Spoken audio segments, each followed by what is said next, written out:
Ano profético da obediência. Ano em que nós estamos caminhando sobre a palavra de Deus a respeito do que é ser obediente, de como a obediência ela é abençoadora para aquele que a pratica.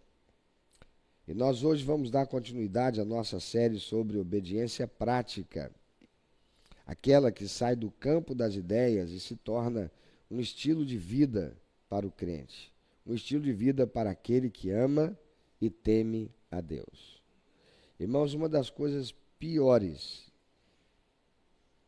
que eu enxergo, que eu vejo, são crentes que têm sido alcançados pela revelação da palavra de Deus a respeito da obediência e insistem em fazer errado.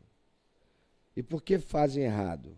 Porque quem está comandando não é o Espírito Santo, é o espírito da vaidade, é o espírito do orgulho, é o espírito da autossuficiência, é o espírito da rebeldia, é o espírito da prepotência, é o espírito do eu sentado no trono que deveria ser unicamente ocupado pelo Senhor Jesus. E isso se deve ao fato de que a palavra de Deus está sendo ouvida, mas não praticada. E nós vimos recentemente o Senhor chamando a atenção a respeito disso. Não é para só os que ouvem, mas não praticam. Estes não podem receber as bênçãos prometidas pelo Senhor. Ouvir sem praticar é ser sepulcro caiado, como diz Jesus, referenciando ou se referindo aos fariseus daquela época. Gente que conhecia no sentido de saber a palavra de Deus, mas não conhecia no sentido de viver a palavra de Deus. Por isso o Senhor Jesus disse para o povo que os estava vendo, ele diz, olhem para eles, ouçam o que eles ensinam, pratiquem tudo o que eles ensinam, mas não sigam os seus passos, porque eles são sepulcro caiado.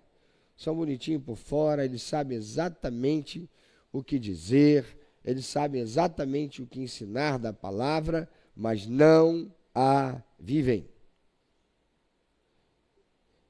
E o apóstolo Paulo nos dá uma exortação para que nós fiquemos atentos para olharmos uns para os outros e reconhecermos aqueles que verdadeiramente têm aliança com o senhorio de Cristo Jesus. Porque estes praticam e dão testemunho das boas obras, com as suas boas obras, da verdade eterna, da palavra de Deus. Por isto, tem domínio próprio, frutos do Espírito. E dando continuidade a esta série de obediência prática, no domingo passado nós falamos sobre a obediência nas nossas decisões. E hoje, o nosso tema crucial é a obediência no uso do tempo. Dizemos que somos de Jesus. Dizemos que somos servos do Deus vivo. Dizemos que temos aliança com Cristo. Mas Ele é Senhor do nosso tempo. Vamos ler Efésios capítulo 5, versículos 15 e 16. Você pode abrir sua Bíblia em papel, digital, e acompanhar a leitura com as versões que vamos apresentar aqui no nosso telão. Vamos lá, mais uma vez? Portanto, desde prudentemente comandai, não como honestos, mas como sábios, venido o tempo, porquanto os dias são maus. Vamos ver agora como é que está na NVI. Vamos lá? Tenham cuidado com a sua maneira de viver, que não seja como insensatos, mas como sábios, aproveitando ao máximo cada oportunidade, porque os dias são maus. Outra versão ainda, portanto, vejam atentamente como vocês vivem, não como insensatos, mas como sábios, aproveitando ao máximo cada oportunidade, porque os dias são maus. Amados, muitas vezes, quando nós pensamos em obedecer a Deus, pensamos em coisas grandiosas, em milagres, ou em grandes sacrifícios a serem feitos. Mas a verdade é que a nossa obediência é testada e provada no gerenciamento das nossas horas. O tempo é um recurso democraticamente distribuído por Deus. Todos nós, ricos ou pobres, líderes ou liderados, recebemos as mesmas 24 horas. O tempo é o mesmo para todos. Se tem um recurso que é democraticamente distribuído a todos, esse recurso é o tempo. Ninguém tem um relógio com mais tempo do que o outro. O tempo é um recurso escasso e é irrecuperável. Ele possui uma natureza que é cronológica, ou seja, ele é medido pelo relógio e passa de forma linear e uma vez gasto não volta atrás. Não tem como recuperar o tempo que se foi. Dinheiro você perde, mas você pode recuperar. Saúde você perde, mas você pode restabelecer. Mas o tempo perdido está perdido para sempre. Olha para quem está do teu lado. Essa pessoa já perdeu muito tempo. Então diga para ela, o tempo que você perdeu, perdeu. Então diga para ele, perdeu, mané.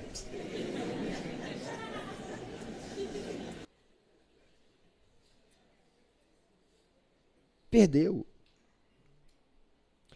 Paulo começa dizendo nesse texto, vejam atentamente, ou tenham cuidado, traduzido aqui na NVI, vejam atentamente, ou tenham cuidado como vocês vivem, ou com a sua maneira de viver.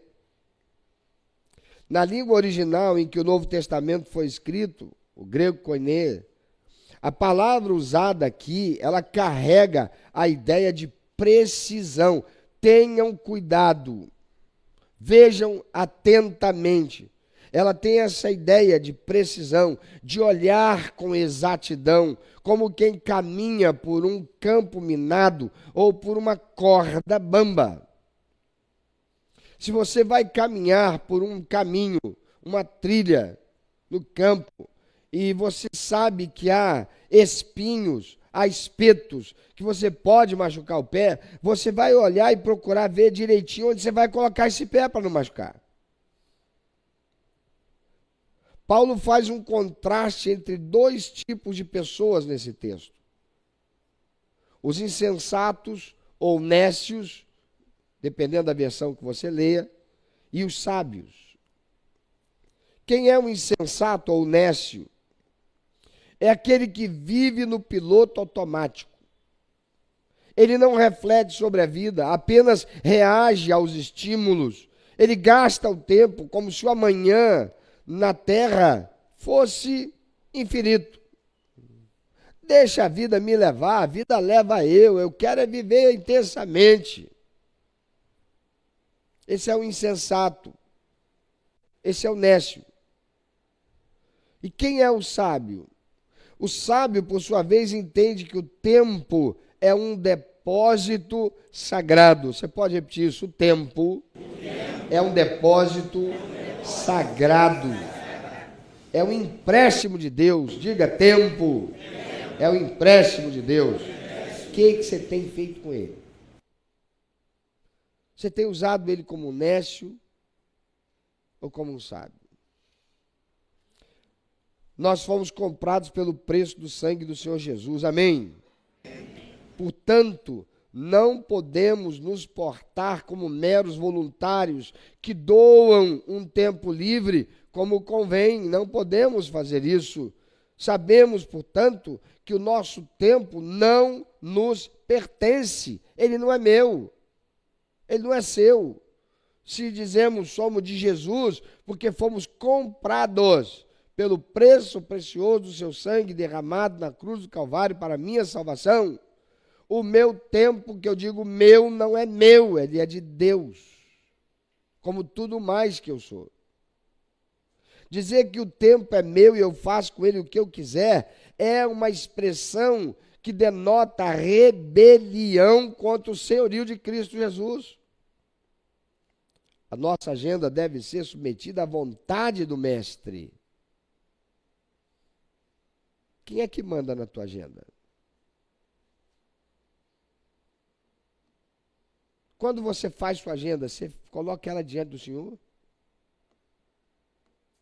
Você coloca ela diante do Senhor para que Ele abençoe a agenda que você fez?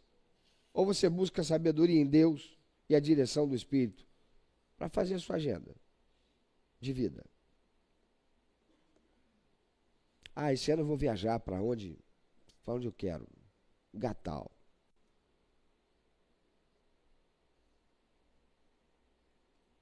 Eu vou comprar isso que eu quero muito. E se não for isso que o Senhor quer? E se ele disser ainda não é o tempo? E se ele não quiser que seja agora? Porque ele é quem sabe aquilo que deve ser feito no tempo certo. Irmãos, eu inúmeras vezes tenho dito, eu não sou nada perto do menor dentre os espíritos imundos que conspiram contra a minha vida. Em Cristo Jesus eu tenho autoridade e poder para expulsá-los, não importando qual seja o grau que ele tenha no mundo espiritual. Ele está abaixo do nome santo, eterno e todo-poderoso do Senhor Jesus, na boca daquele que crê e é tornado filho de Deus. Mas eu não sou em mim mesmo. No mano a mano, eu não dou nem para saída contra qualquer um deles. E a palavra de Deus diz que eles estão o tempo todo bramando como leão, buscando me tragar. Eles estão ao meu derredor buscando a oportunidade. E se eu não ando, e se eu não vivo sob o senhorio de Jesus Cristo, se Jesus não é o Senhor da minha vida, se Ele não é o Senhor do meu tempo, se Ele não é o Senhor da minha agenda, eu vou perder. É por isso que tem tanto crente perdendo recurso financeiro. Investe do que não devia, na hora que não devia. Faz o que não devia. Porque é a sua agenda que busca ser abençoada por Deus e não busca fazer a agenda de Deus para a sua vida. Quem é Senhor de quem, afinal? No versículo 16, o apóstolo Paulo faz uma expressão poderosa. Aproveitando ao máximo cada oportunidade. Algumas traduções mais antigas, como a Revista Atualizada, dizem remindo o tempo. Coloca lá, por favor. Remindo o tempo. A palavra remir significa resgatar. Quando dizemos nós fomos remidos pelo sangue precioso do Senhor Jesus, nós estamos dizendo nós somos resgatados pelo sangue do Senhor Jesus, que pagou o preço total da nossa dívida de pecado. Remir, resgatar, comprar de volta algo que estava sob o domínio de outro, é um termo comercial do mercado. Paulo está então nos dizendo que o tempo, no mundo em que vivemos, está sequestrado pelas vaidades, pelas distrações, pelo pecado. Se nós não formos lá e o comprarmos de volta, esse tempo, através de escolhas intencionais, o ritmo deste mundo vai engolir os nossos dias. Nós vamos perder o tempo. Quantas vezes olhamos para o final do dia, ou já no final do dia, olhamos para o dia e dizemos, meu Deus, como eu queria ter tido mais tempo. Mas se formos honestos e passarmos todo aquele dia sob o crivo da verdade eterna, nós veremos e teremos que reconhecer Quanto tempo jogado fora. Quanto tempo rolando página. Quanto tempo rolando tela. Quanto tempo em conversas que não acrescentaram nada. Quanto tempo assistindo coisas que não acrescentaram coisa alguma. Quanto tempo perdendo tempo. Às vezes a gente diz assim, não, mas jogar a conversa fora é bom. A expressão jogar a conversa fora significa falar sobre coisas que são legais, são gostosas, são tranquilas. Nada de assunto assim tão grave. Isso não é perder tempo. Isso é investir na sanidade mental. Mas não é disso que estamos falando. Esse tempo, através de escolhas intencionais, se não formos lá e comprá-lo de volta, o ritmo desse mundo vai engolir os nossos dias. E por que precisamos fazer isso? Paulo responde. Porque os dias são maus. Os dias são maus não porque o tempo em si seja pecaminoso, mas porque a atmosfera cultural ao nosso redor nos empurra constantemente para o egoísmo, para a arrogância, para a petulância, para a rebeldia, para a autossuficiência, para a vaidade, para o consumismo, para a futilidade e para o esquecimento de Deus, porque todas estas coisas só afastam de Deus. Se você não governar o seu tempo sob a direção do Espírito Santo, então as redes sociais, o entretenimento desenfreado e as urgências da vida moderna governarão você. É por isso que há famílias, há casais que não oram mais juntos, que não comem mais à mesa, deitam na mesma cama, mas o celular vai junto. Não porque houve uma necessidade, uma situação. É porque virou um hábito. Se você não governar seu tempo sob a direção do Espírito Santo, alguém governará. E não vai ser você. Você pode ter a falsa ilusão que é você quem está governando, mas na verdade você está apenas sendo instrumentalizado para usar esse tempo de forma errada. E não é pelo Espírito Santo.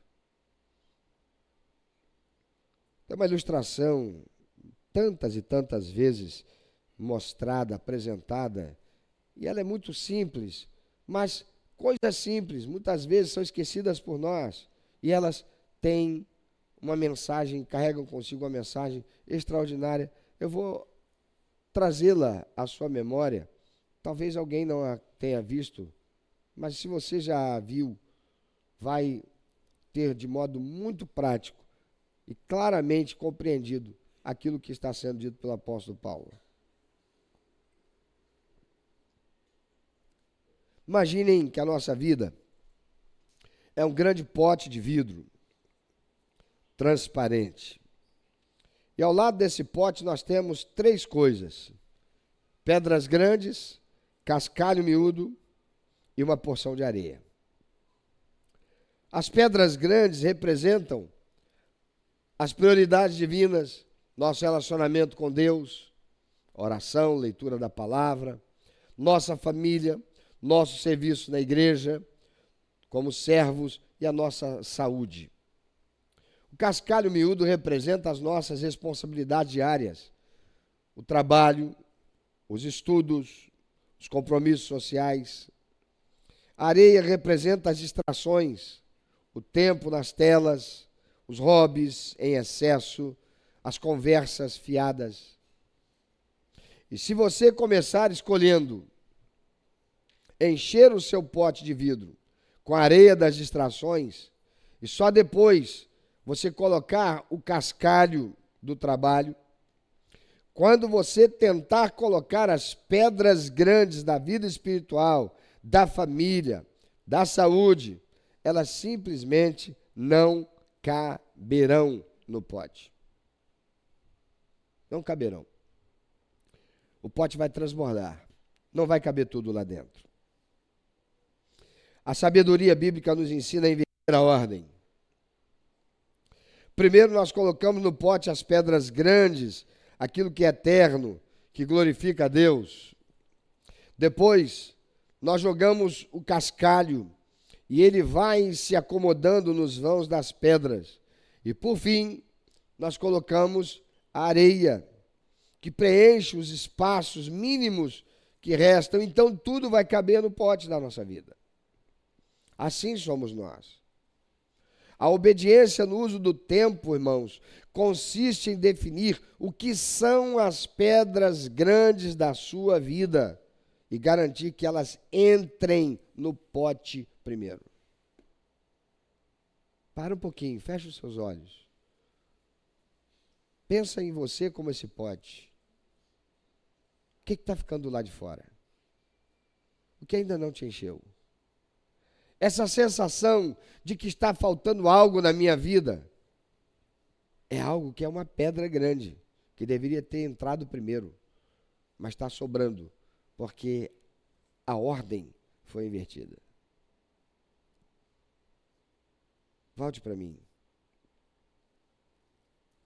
Como trazemos isso para a nossa segunda-feira? Você está ouvindo agora? Como levamos isso, ou tornamos isso, a prática para o amanhã? Como essa verdade molda os nossos hábitos? Primeiro, a agenda do secreto. Quem não tem tempo para o secreto com Deus já está desalinhado com o reino. Obedecer no tempo, amado, significa dar as primícias, a primeira e melhor parte do seu dia para aquele que te deu a vida e te renova essa vida em mais um dia. Irmãos, quando a gente vai para o Antigo Testamento, a gente vê lá o povo que está no Egito, saiu do Egito, está indo para Canaã, eles estão no deserto.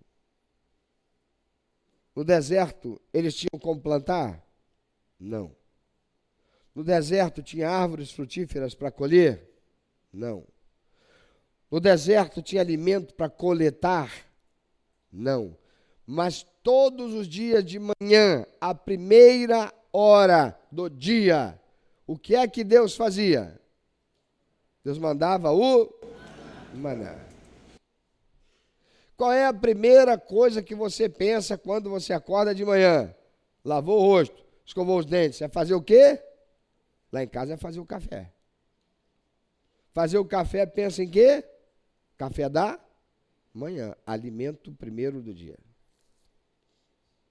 A primeira coisa que o povo hebreu no deserto tinha e fazia era um encontro com o alimento mandado por Deus. A palavra de Deus é o maná do Senhor para mim e para você hoje.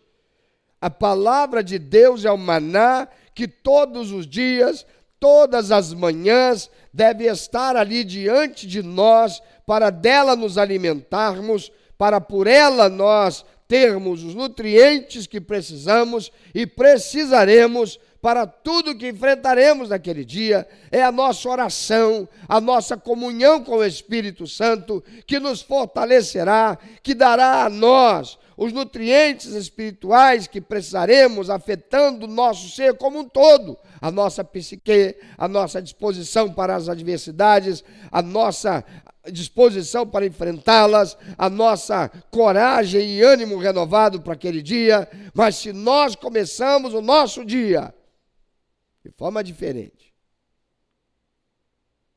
estamos colocando areia no lugar da pedra.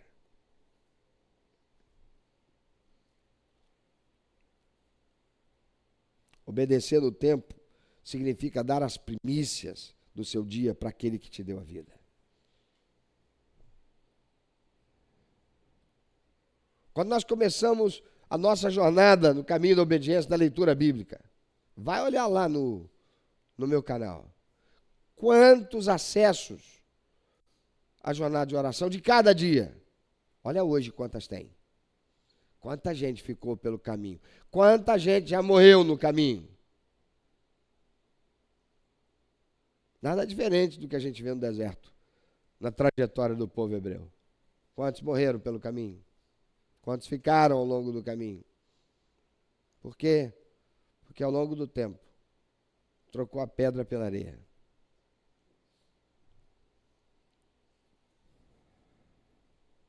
É preciso a agenda do secreto. É preciso a santificação do descanso. Deus instituiu o descanso. Usar o tempo com sabedoria também significa parar para reconhecer que o mundo não gira em torno do nosso ativismo, mas do sustento de Deus. Se você só pensa em trabalhar, só pensa em ganhar dinheiro, só pensa em produzir, só pensa, você é escravo, mas não é do Senhor Jesus.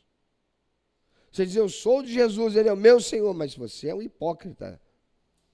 Não é hipócrita em relação a mim, em relação a si mesmo. Engana-se a si próprio. Você não tem tempo para Deus.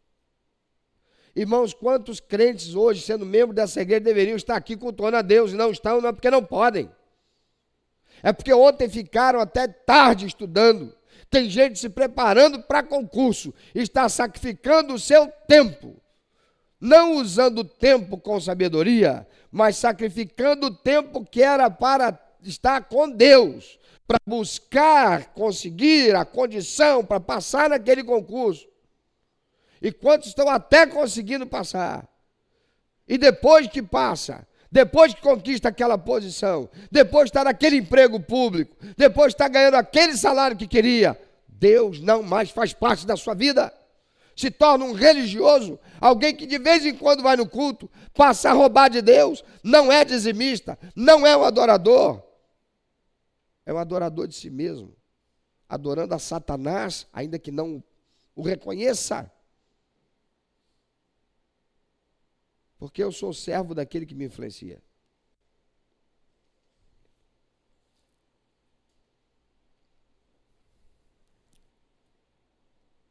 Mas é também preciso servir ao próximo. Como servos, nós separamos tempo para edificar a igreja, para socorrer o necessitado. Não o tempo que sobra.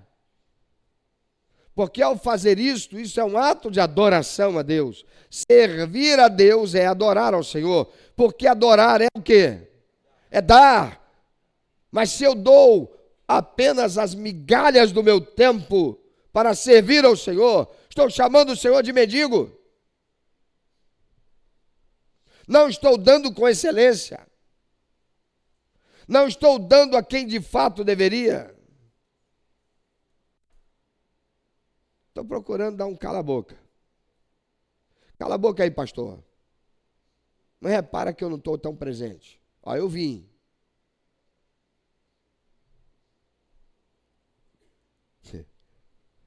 Pastor. Deus fica onde? Onde fica o Senhor?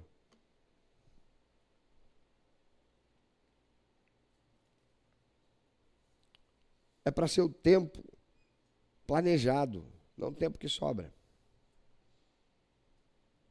Meus irmãos, o tempo é a matéria-prima de que a vida é feita. Pregar sobre obediência no tempo é nos avaliar. Nós estamos vivendo como sábios ou como insensatos, como nécios. Feche os seus olhos agora. Pensa um pouquinho sobre você. Você é aquele pote. Como é que estão as coisas dentro de você? Como é que anda teu casamento? O que você colocou no teu casamento? No teu relacionamento? O que você priorizou até agora?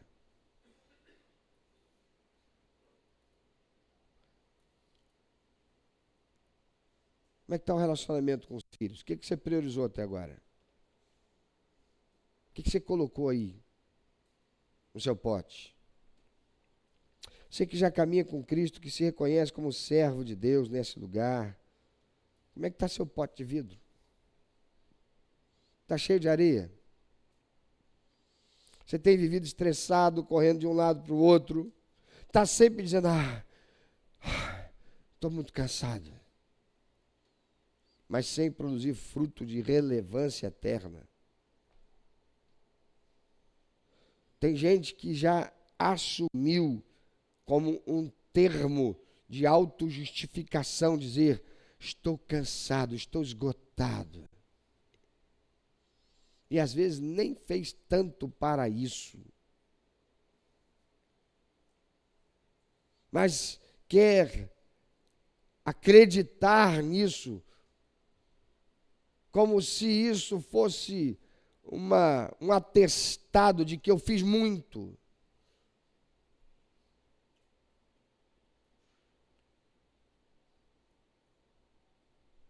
Hoje o Espírito Santo te convida a um arrependimento prático. Arrependa-se do tempo desperdiçado. Arrependa-se da procrastinação. Arrependa-se da falta de prioridade com as coisas do reino. Peça perdão a Deus por tratar o tempo dele como se fosse teu.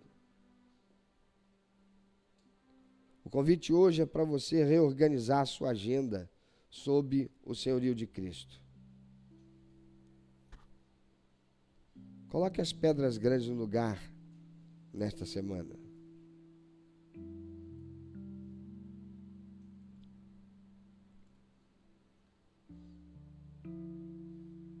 Quando foi a última vez que você chamou seu cônjuge para orar? Talvez ele não te chame mais de tanto que já chamou e você só deu desculpa. Hoje não estou bem. Hoje eu estou cansado.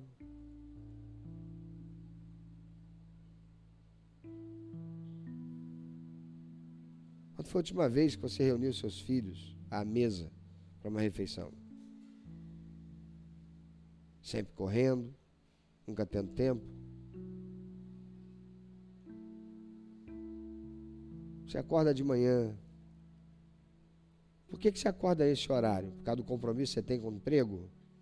Com o trabalho? Por que você não acorda um pouquinho mais cedo? Por ter um compromisso com Jesus para ter um encontro com Ele. Todo dia de manhã.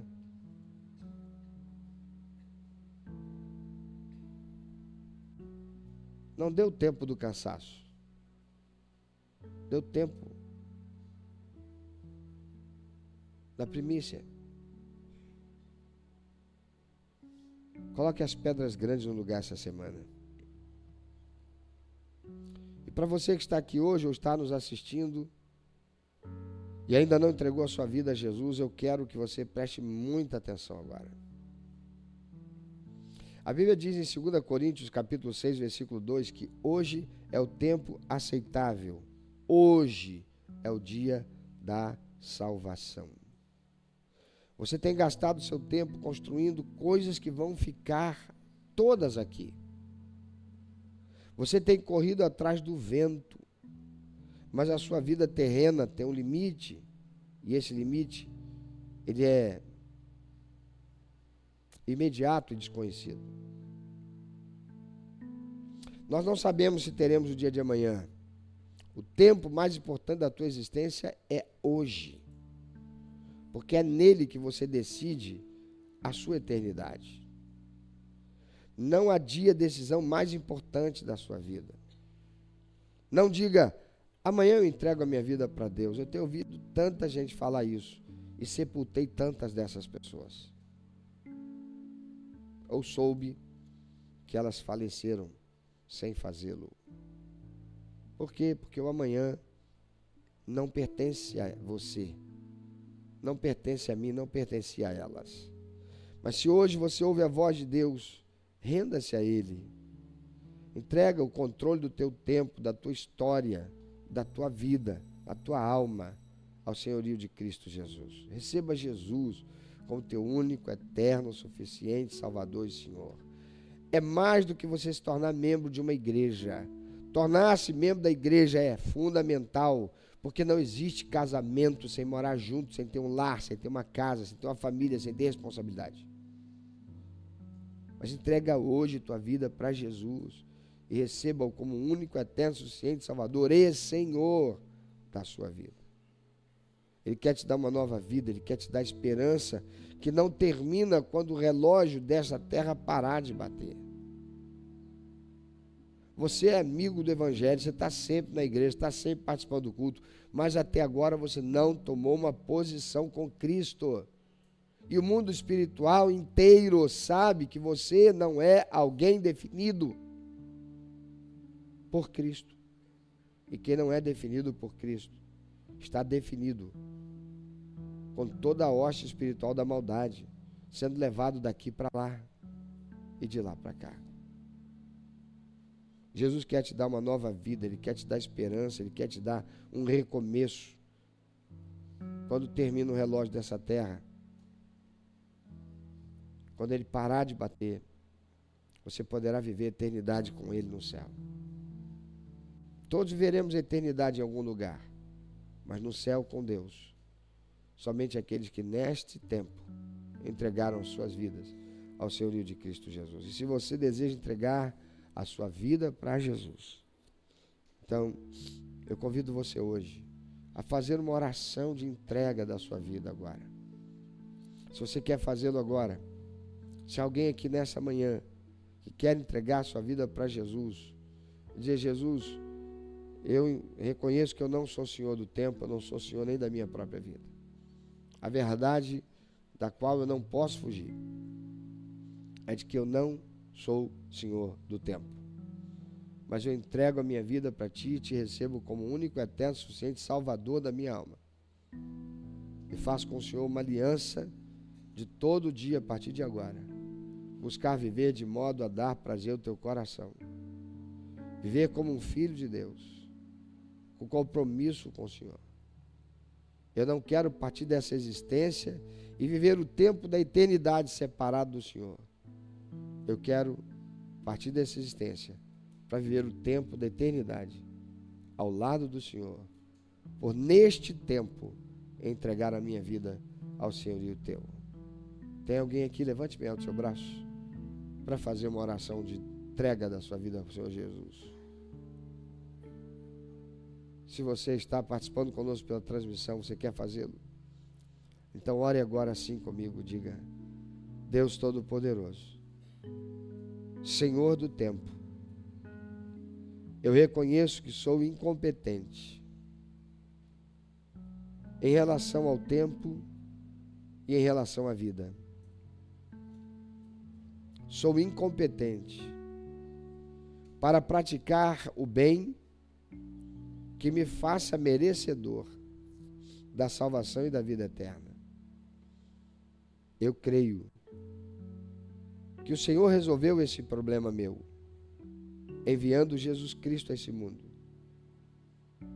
que sendo humano como eu, por ter deixado a sua glória no céu, foi tentado em tudo e em nada pecou, para entregar a sua própria vida em resgate da minha, morrendo inocentemente na cruz do Calvário e me remindo de todo o pecado, de toda a injustiça. Eu te recebo, Jesus, como meu único, eterno, suficiente Salvador, e faço contigo aliança agora, recebendo a Ti, Jesus Cristo, como Senhor da minha vida, Senhor do meu tempo. Eu entrego a minha vida para o Senhor e quero vivê-la a partir de hoje para dar prazer ao coração do Pai. Escreve o meu nome no livro da vida e me dá a salvação, para que no tempo da eternidade eu possa estar contigo. E obrigado, Senhor. Eu oro em nome de Jesus. Amém. Falo agora com você, meu irmão, minha irmã, que reconhece que não tem usado o tempo sob o senhorio de Cristo Jesus. Confessa agora e peça perdão para o Senhor. Diga para Deus: Senhor, eu peço perdão por ter colocado areia no lugar da pedra. Mas eu não sairei daqui apenas como ouvinte. Sairei daqui para ser praticante da verdade eterna da tua palavra. Como o Senhor disse, buscar em primeiro lugar o teu reino e a tua justiça. Pois o Senhor me acrescentará todas as coisas que eu preciso. Amém?